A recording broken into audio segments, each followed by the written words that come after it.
Hi, everybody. It is Kathy, and I love to be selling. Come on in, sellers. We're going to talk eBay, holiday, sales success. Yay! Time to be at work. The first couple weeks in December are absolutely crucial, and it is holiday time, and it is crunch time for eBay sellers, and that's why I'm with you today. And certainly the tips that I'm going to be giving you today to absolutely crush it for the holiday season selling on eBay. They'll work for any special occasion. Hey, Sharon, how are you? So just know the tips that I'm going to share with you for holiday sales success work for if you're a seller where a prime time for you might be Valentine's Day. Another seller, the prime time for you might be Mother's Day or Father's Day or the prom season. We all have seasons as sellers where the merchandise that we sell that is just hot. For instance, I worked with a home and garden seller, and for them, the holidays are not a really big peak time because they didn't sell things like, real Christmas trees or poinsettias. They were more selling the spring and summer flowers. So for them, their Christmas was like March and April. So we all have busy seasons. For most sellers, November, December is super busy. But I'm jumping in because some sellers are super busy. And for those of you that are, what I want to say to you is yay and go. Whatever you're doing, keep doing it. And my tip for you, if you're having wonderful success, and a lot of my sellers that are in my membership group are, so yay for my sellers in Love to Be Selling Insider. And we start planning for the holiday selling season back in June and July, and then gradually build. So it's not, so dashing around at the last minute. But I do have tips for you that work last minute. So for those of you where you are absolutely crushing it, like my membership, yay, is take notes. You think you're going to remember what you're doing that's working so well. And what happens is you're moving so quickly that you don't, or you only remember half. So if you're noting that certain inventory is really hot right now, I'm just going to pick something like, let's say, you've really been sourcing, let's say, sweaters all along, or ski gear. I saw one of a seller friend that's doing really well with ski gear because where they are, and they are in the mountain states, they're able to source a lot of good secondhand, really top quality ski wear. And they start listing it like September, October. Again, not that ski wear doesn't sell year round, but it's very popular November, December. So they're doing really well selling ski wear. Is note, like, the ski wear is selling really well. Note what brands are selling really well for you. Note what sizes are selling well for you. For instance, what you might note is, wow, the kids' ski wear really does well, or the women's, or the red, or the snowflake. But take notes electronically, whatever works for you. Paper, if you want a journal, I've got my journal here. If you have your holiday selling journal and label it and put it somewhere where you're going to find it, just take those notes. If you've got an eBay store and you're running certain promotions, like you're running a killer Cyber Monday sale, or you ran a really good Thanksgiving weekend sale, note what categories did you put on sale and what percentage. Did you use Promotions Manager, which is the sale event with the slash, where you actually see the slash pricing on eBay? Or did you use the public coupon? Now, just for you to know, only people with stores are going to have access to these two tools. They're well worth it. So if you're not aware of it, you can subscribe to a store a month at a time. You don't have to commit to a whole year. So if you're starting to build your business, it can be worth it to do an eBay store perhaps for November, December, January, and try it, because you get the tools like Promotions Manager and coupons, even when you're at the very lowest level, which is the starter store. Coupons, the public coupons, are the coupons that sit right on the product. So when I'm searching on eBay, when I land on the item, the eBay t-shirt, I see that there is a 20% off coupon that I can use if I enter the code. It's a great way to get traffic. In fact, eBay's CEO, Jamie Iannone, has spoken about just how many shoppers use the public coupons. And I've got a YouTube all about how to use coupons. So if you want to learn more about how to do that, like you might be thinking like, hey, maybe in the new year, I'm going to do an eBay store because I want to be able to use these coupons. Hop over to my YouTube channel, which is Kathy Terrill, and look for the coupon YouTube. It's super, super helpful for you. So note what you're doing. What inventory is really selling well for you? What promotions or discounts are you offering? Are you doing auctions? Whatever strategies you're doing that are working, write it down, take note of it. So that way next year, when it's September, October, August, July, November, whenever it is you start to do your holiday, really kick into the holiday, you will have all these wonderful notes of things that you know worked for you. And you go, okay, and let's get going, especially the inventory notes, because you can be keeping an eye out for that kind of inventory, no matter how you source, whether you're thrifting, doing consignment stores, whether you do online arbitrage, which means you're buying online and flipping it, whether you go into retail stores and buy and flip, however you source your inventory.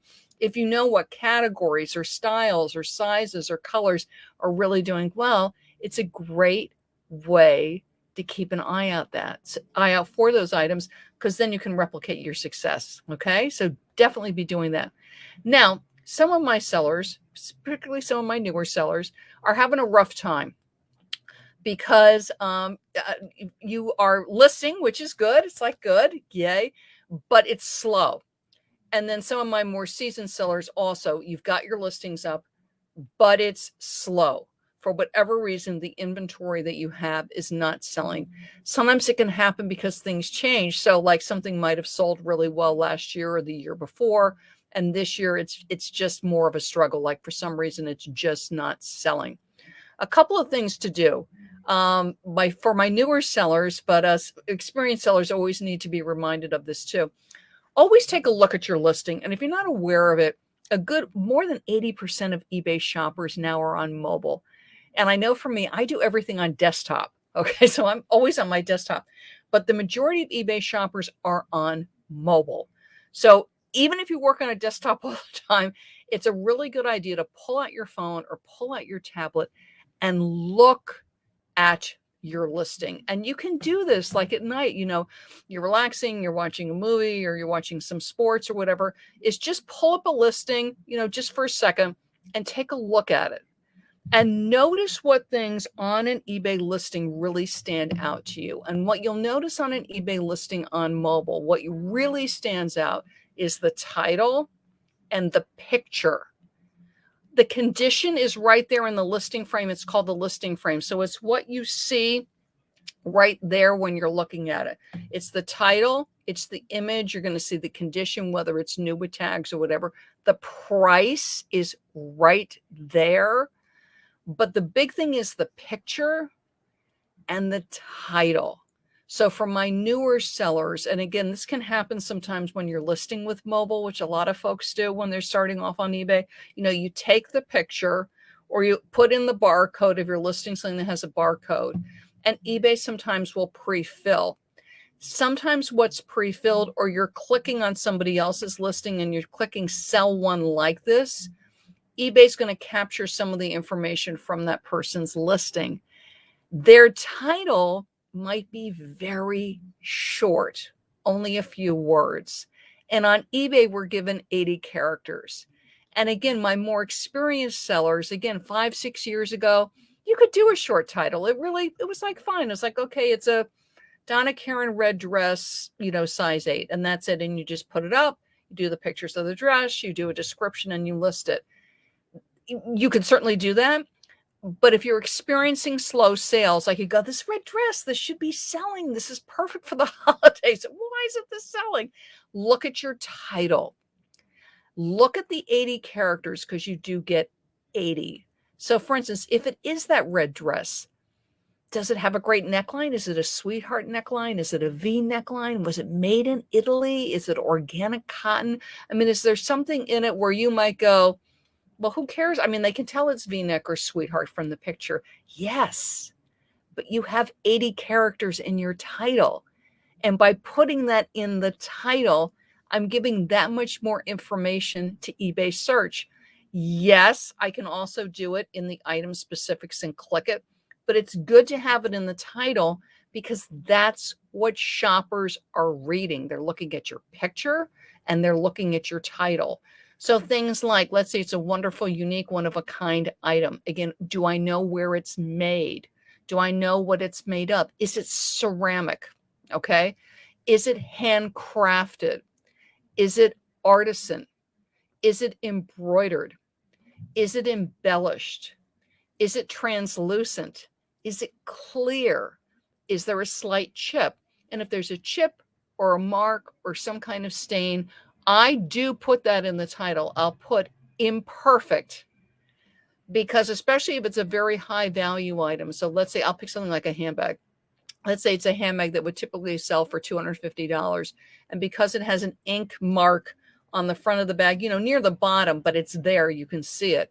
I'm not going to ask for the $250 that I would for one where it doesn't have a visible mark.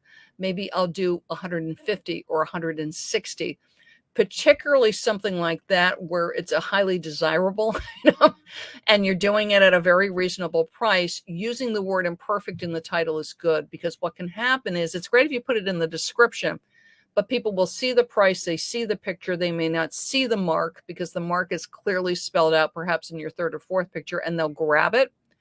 Then they get it and then they're angry. Yes, it's in the description. Yes, you have disclosed it. But when something's really desirable and a really good price, they're just going to grab it because they want to get it before somebody else gets it. So again, you've got the 80 characters, use it. And the next thing on your pictures, make sure they're in focus. I mean, and this is a mistake that I've made, because you're taking the pictures and you're putting it up because you're listing. It's the holidays, right? We're getting our listings out. And then you go to look at the listing 3 or 4 days later and it's like, oh, that first picture is not really in focus. Oops.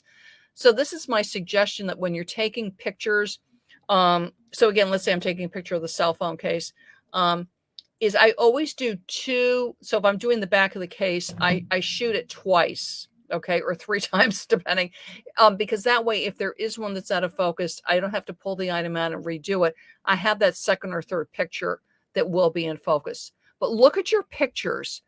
The image that you've picked, is it something that really makes the item stand out? So for instance, back to the red dress. This is something interesting with clothing. If it's really embellished, like it really has like a lot of sequins, or it's beautifully embroidered, or something with the design where the pattern is really superb, sometimes that first picture can be a close-up of the embellishment, of the sequins, of the embroidery, because you really want to call it out, because that's what's really unique about this item. So you might do a picture of that embellishment of that thing as your first image, and then the second image is the entire dress, okay? But make sure they can see the entire dress. Sometimes I'll be working with sellers, and the reason the item is a little bit slow in selling is I can't see the whole item. For whatever reason, the picture's gotten chopped off, and I only see the dress like maybe 5 or 6 inches down on the hem. I don't see it all the way down. I want to see it all the way down. Same thing with a men's shirt. I want to see it all the way down. And again, what happens sometimes when we're rushing is, we stop doing that. So if your items are selling for the holidays, yay, keep going, but take notes. Again, you swear you're going to remember everything that you're doing. But what so often happens is, again, we're so busy, doing everything. Just taking that 1 or 2 minutes at the end of the day, almost like a running journal, a running diary for the holiday season of what you did, what's selling. So then it will help you with the sourcing and with replicating it the next year. Like the 30% off sale really worked. 20% off sale just wasn't enough. Okay. The red dresses really sold. The pink ones really weren't in demand. The Christmas stockings with the snowflakes did really well. The ones with the reindeer didn't do so well. All little notes like that, because you'll be surprised what you come across when you're sourcing for the year. If your sales are slow, for my newer sellers, but also my more experienced sellers, immediately go and look at your title. You may think like you've described, it's like, it's there, it's there. Yeah, but look at it, go, okay, what's unique about this item? And even something that's really pretty commonplace. So let's say it's something like a replacement water filter or something like that, which can be a good item at the holidays because people are doing, they're sprucing up their housewares, so they're replacing their water filters, and all that kind of thing. They're picking up the extra plate because last year the plate broke. So all that kind of thing sells at the holidays.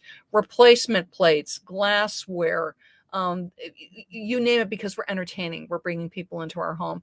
But even something like a water filter, which is very common. Is it one? Is it two? Is it three?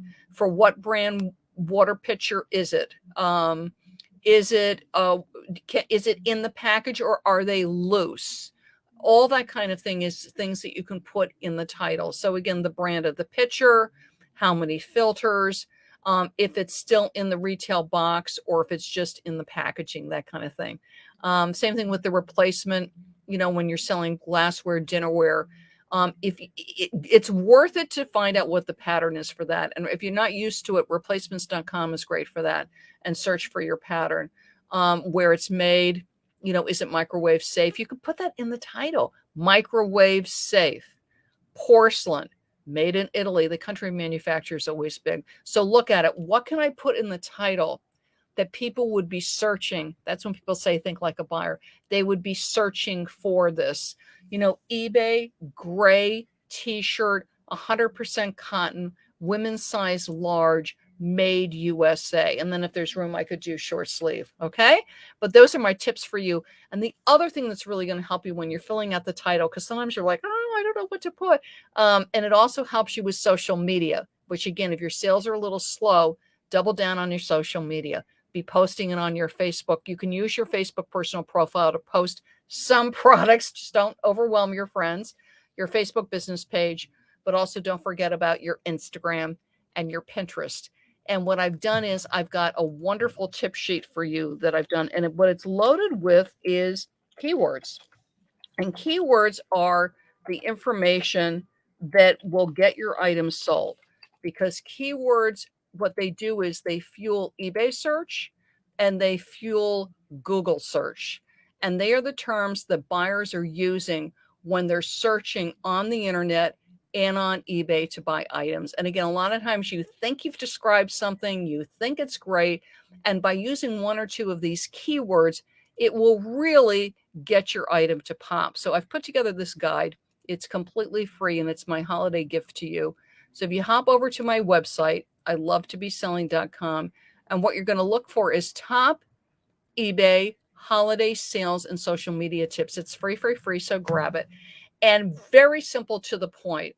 What can you really focus on right now that is going to drive eBay holiday sales? And just as a little bonus, you can use it for Poshmark and Mercari too. But what is going to drive eBay holiday sales right now? I just wrote this guide. It is very current. And I've included social media tips. And I've given you 2 pages of holiday keywords that you can use with your listings and that you can use with your social media. So hop over to my website and grab that free guide, because you will love, love, love it. Yes, free tip sharing. And that's my thing for you. So keep an eye on what's selling and make notes so that you're not forgetting it. If things are a little bit slow, really take a look at those titles, juice them up, 80 characters, and use my guide, the top eBay holiday sales and social media tips, because I'm giving you 2 pages of superb holiday keywords to beef up your listings and also help you with your social media. Bye-bye, everybody.